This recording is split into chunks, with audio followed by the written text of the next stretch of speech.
स्वस्ति श्री गणेशाय नमः।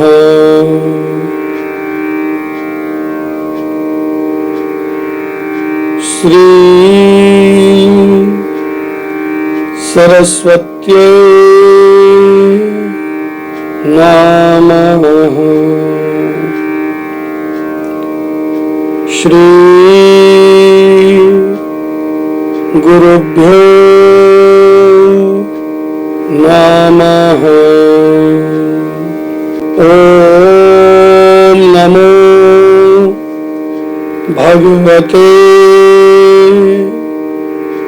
वासुदेवाय।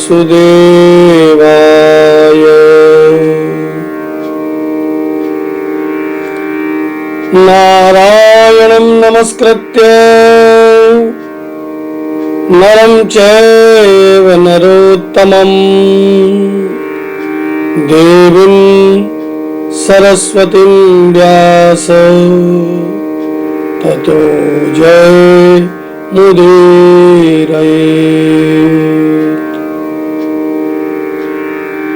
कृष्णाय वासुदेवाय हरये परमात्मने प्रणतक्लेशनाशाय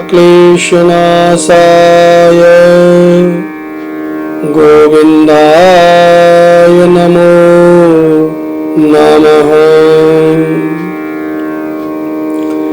सच्चिदानन्दरूपाय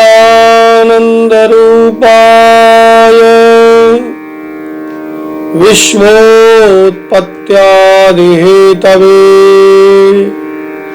तापत्रय विनाशाय श्रीकृष्णाय वयं नमः। बालकृष्ण लाल की जय। कार्तिक महात्मा की जय। जय जय श्री राधे। जय जय श्री राधे। जय जय जय जय जय जय श्री राधे श्याम। सभी को जय श्री राधे, जय श्री राम। आइए श्री कार्तिक मास महात्म्य के सप्तम अध्याय की इस पावन कथा को प्रेम से, श्रद्धा से श्रवण करें। तब सूत जी से ऋषियों ने कहा कि हे सूत जी, अब आप कृपा करके कार्तिक मास और तुलसी जी के महात्म्य का वर्णन करें। तब सूत जी बोले, हे ऋषियों, जो प्रश्न तुमने मुझसे किया है यही प्रश्न राजा पृथु ने नारद मुनि से किया था, और उसके उत्तर में नारद जी ने महाराज पृथु को जो कहा वही मैं तुम्हें सुनाता हूं। एकाग्र चित्त होकर श्रवण करो। एक दिन राजा पृथु ने नारद जी से पूछा, हे देवर्षि, भगवान को तुलसी इतनी प्यारी क्यों है? आप कृपा करके इसका महात्म्य सुनाइए।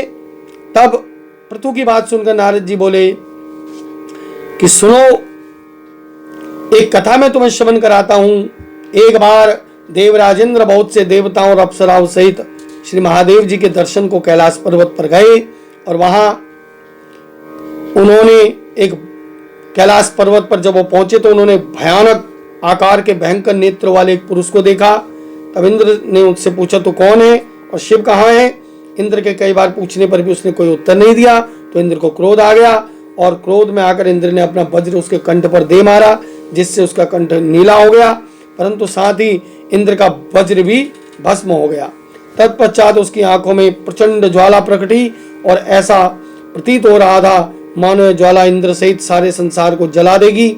ऐसी स्थिति देखकर श्री बृहस्पति, इंद्र आदि देवताओं ने नतमस्तक होकर भगवान शंकर की स्तुति की और कहने लगे कि हे महादेव, हे त्रिपुरासुर अघासुर का नाश करने वाले त्रिपुरारी, आपको बारंबार नमस्कार है और प्रणाम है। इस प्रकार देवताओं की स्तुति सुनकर ब्रह्मांड को भस्म कर देने वाली अग्नि को श्री महादेव जी ने शांत किया और कहा कि हे देवताओं, मैं तुम्हारी स्तुति से प्रसन्न हूँ, वरदान मांगो। तब बृहस्पति जी ने कहा कि आप इंद्र को क्षमा करें, इंद्र से अपराध हुआ है और इसके लिए आप क्षमादान दीजिए। तब महादेव बोले कि मैंने इंद्र के अपराध को क्षमा किया, जीवन दान दिया, और हे बृहस्पति जी, आज से तुम्हारा नाम भी अमर होगा। तब श्री बृहस्पति जी बोले, हे भगवान, आप हम पर प्रसन्न हैं तो स्वराज की रक्षा करें, और जो ये अग्नि आपके तेज से उत्पन्न हुई है इसको शांत करें। तब भगवान शंकर बोले, नेत्रों से निकली हुई ज्वाला रूपी तेज अब कैसे वापस होगा, इसे मैं कहीं दूर फेंक देता हूं। तब भगवान भूतेश्वर ने उस अग्नि को समुद्र में फेंक दिया और वो अग्नि गंगा के संगम पर गंगा सागर में जा गिरी, और उस अग्नि से बालक प्रकट हो गया, और उसके रोने की आवाज से पृथ्वी कंपायमान हो गई। और तब समुद्र ने बालक को रोते हुए देखा तो ब्रह्मा जी से आश्चर्य से पूछा कि यह कौन है, किसका है बालक है। समुद्र ने उस बालक को उठाकर ब्रह्मा जी की गोद में दिया और कहा कि आज से यह मेरा पुत्र है जो गंगा से उत्पन्न हुआ है, अब आप इसका जात कर्म कराइए।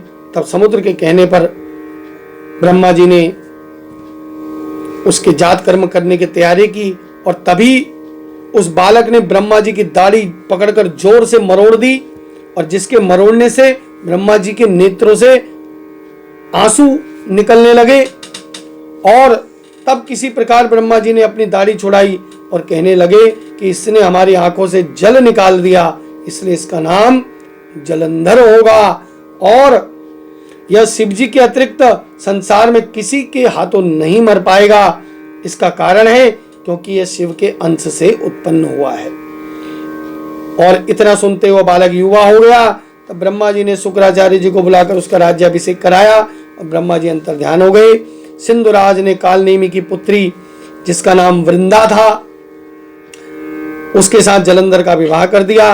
वृंदा अति सुंदर थी और सारे ब्रह्मांड में प्रथम सती कहलाती हैं और पवित्र थी। परम सुंदर पत्नी को पाकर जलंधर बहुत प्रसन्न हुआ, आनंद के साथ दिन व्यतीत करने लगा। जब जलंधर घर में आता तो वृंदा स्वयं अपने हाथों से पंखा जलती, अर्घ्य पाद्य आचमन अर्पण करती। इस प्रकार अपने पति को नारायण समझकर सेवा किया करती थी। नारद जी बोले, हे राजन, अब मैं पतिव्रता स्त्रियों के कुछ लक्षण सुनाता हूँ। पतिव्रता स्त्री अपने पति के दुख में दुखी और अपने पति के सुख में सुखी रहती हैं। पति के परदेश जाने पर विरह वेदना से अथाह दुख सहन करती हैं, और पति के मर जाने पर पतिव्रता स्त्री पति के साथ या तो सती होती हैं या अपने जीवन भर सतीत्व का पालन करना ही सती कहलाती हैं, और अपने पति के पाप पुण्य के आदि भागीदार बनती हैं। इसलिए स्त्री अर्धांगिनी कहलाती है। जो स्त्री अपने पति के वियोग में सतीत्व धारण करती हैं और वह 3.5 करोड़ रोमों के अनुसार 3.5 करोड़ वर्ष तक स्वर्ग में वास करती हैं। जो स्त्री शमशान भूमि से जितने कदम तक उठ कर जाती हैं, एक एक कदम पर एक एक यज्ञ का पुण्य फल उसको प्राप्त होता है। ऐसी स्त्री अपने माता पिता और पति तीनों कुलों को पवित्र कर देती हैं। जिस प्रकार सपेरा सर्प को बिल से बाहर निकाल देता है, उसी प्रकार पतिव्रता स्त्री नारी अपने पति को नरक से निकाल देती है। इसलिए पतिव्रता स्त्री के द्वारा पति के साथ सती अथवा पति के जाने के बाद सतीत्व धर्म का पालन करना ही परम धर्म माना गया है। जलंधर की कथा पर वापस आते हुए नारद जी ने कहा कि हे राजा पृथु, देवताओं के भय से भयभीत होकर सारे दैत्य पाताल लोक में भाग गए और जलंधर का अभय पाकर पृथ्वी पर निर्भय घूमने लगे। जलंधर ने राहु के कटे हुए सिर को देखा तो शुक्राचार्य जी से इसका कारण पूछा। तब शुक्राचार्य जी ने समुद्र मंथन और देवताओं द्वारा अमृत को शुक्राचार्य जी ने समुद्र मंथन के समय देवताओं द्वारा अमृत को छले जाने का समस्त वृत्तांत सुनाया। इस प्रकार अपने पिता का मंथन और देवताओं द्वारा दैत्यों के अपमान की बात सुनकर जलंधर को बड़ा क्रोध आया, और क्रोध में जलंधर ने घसमर नामक अपने दूत को बुलाया और कहा, इंद्र के पास भेजा। घसमर देवता कि सभा में जाकर इंद्र के सामने गरज कर कहने लगा, हे दैत्यराज जलंधर ने तुम्हें कुछ कहला भेजा है, कान खोल कर सुन लो कि मेरे पिता समुद्र का मंथन करके जो 14 रत्न तुमने लिए हैं उस पर तुम्हारा कोई अधिकार नहीं है। तुम्हारी भलाई इसी में है कि वो रत्न हमें वापस लौटा दो। दूत के अभिमान पूर्ण वचनों को सुनकर इंद्र भयभीत हो गए और साथ में विस्मय होकर कहने लगे, समुद्र सदैव हमारे शत्रु और दैत्यों की रक्षा करता है, इसलिए हमने उसको मत कर रत्न लिए हैं, दैत्यों का उस पर कोई अधिकार नहीं है। दूत ने देवराज के ऐसे वचन सुनकर वापस आकर जलंधर को उत्तर सुना दिया। जलंधर को बड़ा क्रोध आया, देवताओं को जीतने का उपाय सोचने लगा। सभी दिशाओं में दूत भेजकर पाताल में संदेश भेजा, दैत्यों को बुला लिया। शुंभ निशुंभ को दैत्य बल का सेनापति बना दिया और दैत्य बल से नंदन वन में जाकर इंद्र की अमरावती को घेर लिया। देवराज इंद्र की आज्ञा से देवता भी युद्ध में तैयार होकर मैदान में आ गए। तब देवता और दैत्यों का युद्ध आरंभ हो गया। एक दूसरे को मार मार कर गिराने लगे, सब और रक्त की धारा बहने लगी और शुक्राचार्य जी जो मरे हुए दैत्य थे उनको संजीवनी से जीवित कर देते थे। इधर देवगुरु द्रोणांचल पर्वत से दिव्य जड़ी बूटियों का प्रयोग करके देवताओं को जिला देते थे और इस प्रकार देवताओं को जीवित देखकर जलंधर ने सुना तो बलशाली दैत्य को आज्ञा दी, द्रोणांचल पर्वत को उठाकर समुद्र में फेंक दो। और तब द्रोणांचल पर्वत को उठाकर दैत्यों ने समुद्र पर फेंक दिया और फिर युद्ध आरंभ हो गया। दोबारा युद्ध आरंभ हुआ तो बहुत देवता मारे गए। देवगुरु बृहस्पति जी ने फिर संजीवनी बूटी लेने द्रोणांचल पर्वत पर पहुंचे तो पर्वत को देखा नहीं। देवगुरु घबरा गए और देवताओं से कहा कि यहाँ से शीघ्र ही भागो, क्योंकि दैत्य जलंधर के अंश से उत्पन्न हुए हैं, इसलिए तुम्हारे मारे नहीं मरेंगे। तब देवता घबरा गए और सब दिशाओं में भागने लगे और तब दैत्यराज जलंधर ने विजय के साथ नगाड़े बजवाते हुए अमरावती में प्रवेश किया और शुंभ निशुंभ को वहां का अधिकार सौंपकर जलंधर देवताओं का पीछा करने के लिए सुमेरु पर्वत की ओर चल पड़ा, क्योंकि देवता लोग भागकर सुमेरु पर्वत में छुप गए। इधर दैत्यराज जलंधर को अपनी ओर आता देखकर देवता भगवान विष्णु से स्तुति करने लगे और विनीत भाव से बोले, हे मत्स्य कच्चा आदि रूप धारण करने वाले, भक्तों के दुखों को मिटाने वाले, सृष्टि का पालन करने वाले, संहार करने वाले, शंख चक्र गदा पद्मधारी, हे प्रभु आपको नमस्कार है।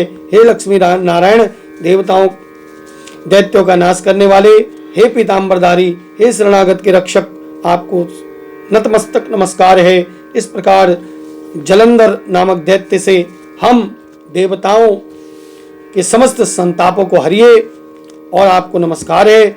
इस प्रकार भगवान की संकट नाशक स्तुति को जो पढ़ता है उसके समस्त संकट भगवान दूर करते हैं। तब राजा पृथु भगवान देवताओं की स्तुति सुनकर और उनको पीड़ित देखकर, दुखी देखकर भगवान गरुड़ पर सवार हुए। तब लक्ष्मी जी ने पूछा कि आप कहाँ जा रहे हैं? भगवान ने उत्तर दिया कि तुम्हारे भाई जलंधर के भय से देवता भयभीत हैं और मुझसे सहायता के लिए आए हैं, तब मैं उनकी सहायता को जा रहा हूं। तब लक्ष्मी जी बोली, हे भगवान मैं आपकी परम प्रिय हूं, आप मेरे भाई को कैसे मारेंगे? भगवान ने कहा, शंकर जी से उत्पन्न ब्रह्मा जी के वचन के कारण जलंधर को मैं कदापि नहीं मारूंगा। लक्ष्मी जी को यूं समझाकर शंख चक्र गदा पद्मधारी भगवान युद्ध करने के लिए युद्ध भूमि पर आ गए और उस समय दैत्य गरुड़ के पंखों के वेग से मारे गए।